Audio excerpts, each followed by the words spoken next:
Assalamualaikum warahmatullahi wabarakatuh. Saya Hairunisa Yuliamanda dari kelas 7B Analisa Laporan Keuangan Malam Universitas Muhammadiyah Sumatera Utara. Di sini saya akan menjelaskan metode analisis kebangkrutan. Laporan keuangan yang lengkap dapat memberitahu kondisi perusahaan dalam jangka pendek atau jangka panjang jika dalam suatu laporan keuangan yang diterbitkan perusahaan tersebut mengalami kesulitan membayar kewajiban jangka pendek.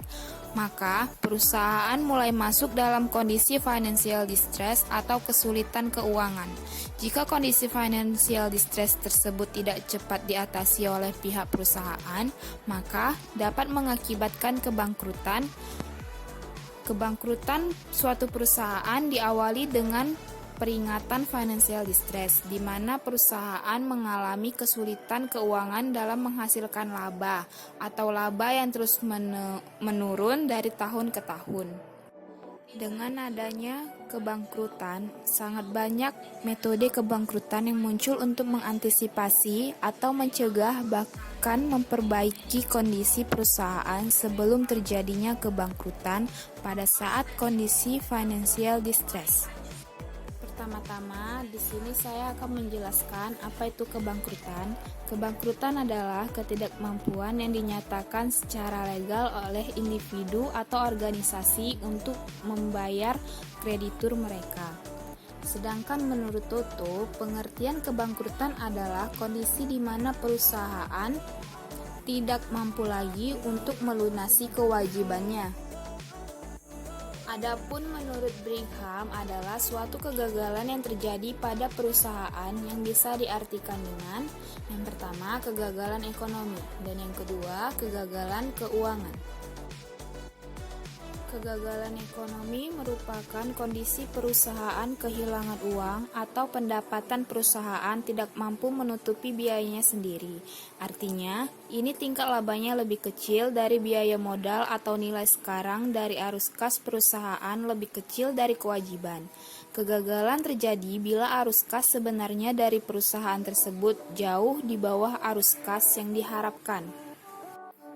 Yang kedua, kegagalan keuangan. Kegagalan keuangan merupakan kondisi perusahaan yang mana kesulitan dana baik dalam arti dana di dalam pengertian kas atau dalam pengertian modal kerja. Sebagian aset liability management sangat berperan dalam pengaturan untuk menjaga agar tidak terkena kegagalan keuangan. Kegagalan keuangan dapat diartikan juga sebagai insolvensi yang membedakan antara dasar arus kas dan dasar saham. Selanjutnya, saya akan menjelaskan faktor-faktor penyebab kebangkrutan. Yang pertama ada faktor internal, dan yang kedua ada faktor eksternal. Yang pertama, faktor internal. Faktor internal adalah faktor yang berasal dari bagian internal manajemen perusahaan. Faktor internal yang bisa menyebabkan kebangkrutan perusahaan meliputi manajemen yang tidak efisien akan mengakibatkan kerugian terus-menerus yang pada akhirnya menyebabkan perusahaan tidak dapat membayar kewajibannya. Yang kedua, ketidakseimbangan dalam modal yang dimiliki dengan jumlah piutang atau hutang yang dimiliki. Dan yang terakhir, adanya kecurangan yang dilakukan oleh manajemen perusahaan bisa mengakibatkan kebangkrutan. Yang kedua, ada faktor eksternal. Faktor eksternal yang bisa mengakibatkan kebangkrutan berasal dari faktor yang berhubungan langsung dengan perusahaan meliputi pelanggan, supplier, debitor, kreditor, pesaing, ataupun dari pemerintah. Faktor-faktor eksternal yang bisa mengakibatkan kebangkrutan adalah yang pertama, perubahan dalam keinginan pelanggan yang tidak diantisipasi oleh perusahaan yang mengakibatkan pelanggan lari sehingga terjadi penurunan pendapatan. Yang kedua, kesulitan bahan baku karena supplier tidak dapat memasok lagi kebutuhan bahan baku yang digunakan untuk produksi. Yang ketiga, ada persaingan bisnis yang semakin ketat menuntut perusahaan agar selalu memperbaiki diri, sehingga bisa bersaing dengan perusahaan lain dalam memenuhi kebutuhan pelanggan. Dan yang terakhir, kondisi perekonomian secara global juga harus selalu diantisipasi oleh perusahaan. Jadi, faktor penyebab kebangkrutan adalah faktor yang mempengaruhi terjadinya suatu kebangkrutan yang dialami perusahaan yang kondisi keuangannya tidak sehat, baik itu faktor ekonomi, internal, dan eksternal. Selanjutnya, saya akan menjelaskan sumber analisis kebangkrutan.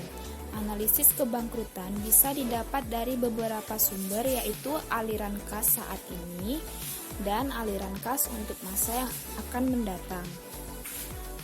Analisis terhadap aliran kas sekarang dan masa yang akan datang dapat digunakan untuk mengetahui kemampuan perusahaan menghasilkan pendapatan dan kas, serta mengukur beban dan tingkat kesulitan perusahaan memenuhi kewajiban jangka pendek dan jangka panjangnya.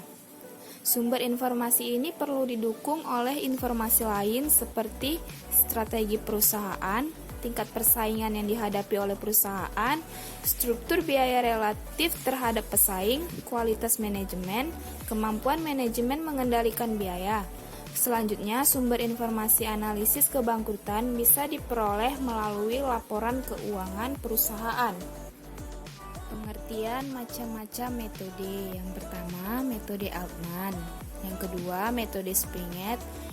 Yang ketiga, metode Chmielewski. Dan yang keempat, metode Grover.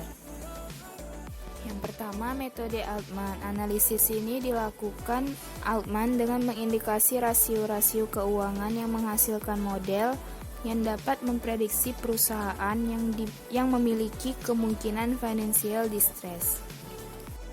Yang kedua, ada metode Springett. Metode Springett merupakan metode prediksi kebangkrutan pada tahun 1978 yang dibuat oleh Springett. Springett menggunakan metode Multidiscriminant Analysis atau MDA yang hampir sama seperti Altman.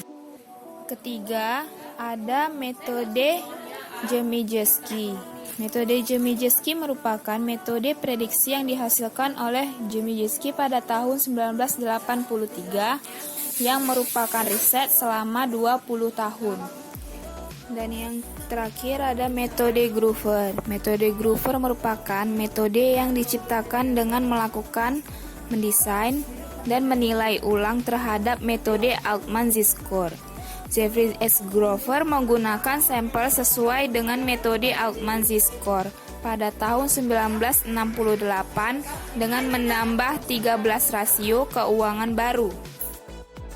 Selanjutnya ada perbandingan analisa metode kebangkrutan antara metode Chmielewski dan metode Springett. Yang pertama ada metode Chmielewski.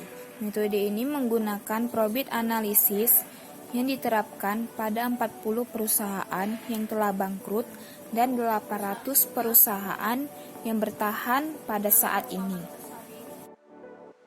Dan yang kedua ada metode Springett. Metode ini menggunakan 40 perusahaan sebagai sampelnya.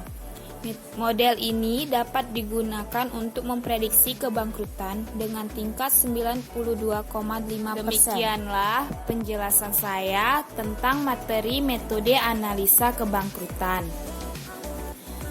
Terima kasih. Wassalamualaikum warahmatullahi wabarakatuh.